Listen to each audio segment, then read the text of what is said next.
I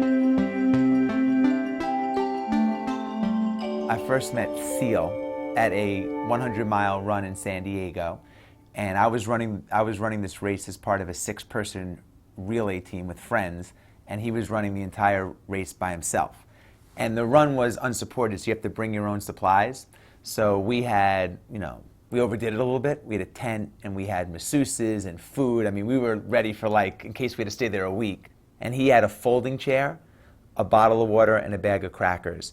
And I just thought to myself, who is this guy? I'd never seen anything like it. And during the race, I kept an eye on him, and around mile 70, he weighed probably 260 pounds, which is quite large for an ultra runner. He had broken all the small bones in both of his feet and had kidney damage, and he finished the race.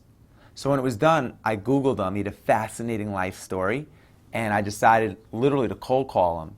And I flew out and met with him, and after sitting with him for a couple of minutes, I realized that I could learn so much from a guy like this and what makes him tick, and various buckets in my life would be so much better if a little bit of what he had rubbed off on me. I asked him to come live with my family and I for a month.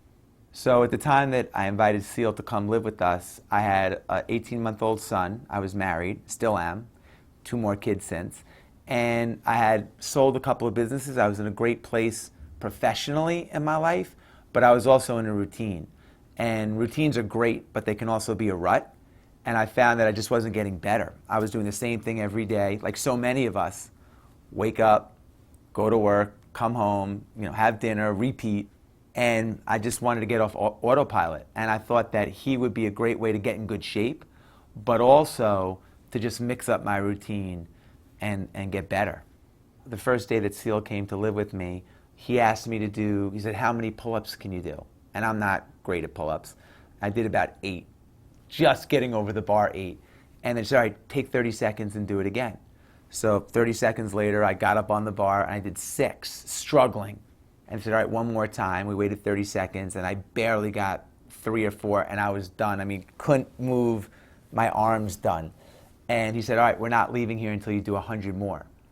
And I thought we're going to be here for quite a long time because there's no way that I could do 100. But I ended up doing it one at a time, and he proved to me right there that there was so much more. We're all capable of so much more than we think we are, and it was just a great lesson. It was actually the first thing that we did. It was just a great lesson in we have so much more in our reserve tank than we think we do. One of the things that Seal said to me, and it's in the book, and one thing that people have said that really resonated with them, he would say that when your mind is telling you you're done, you're really only 40% done. And he had a motto, if it doesn't suck, we don't do it. And that was his way of every day forcing us to get uncomfortable, to figure out what our baseline was and what our comfort level was, and just, turning it upside down. The 40% rule, maybe it's give or take a little, but look at a marathon. Most people hit the wall at a marathon at mile anywhere from 16 to 20. And 99% of the people in this country that run marathons finish, and they predominantly all of them go through this, hit the wall. So where does that extra 50 or 60% or whatever the number is come from? I mean, it's their brain saying, I'm done, I don't want to continue, but their will saying, you know what, let me get to the finish line. So we all have that will.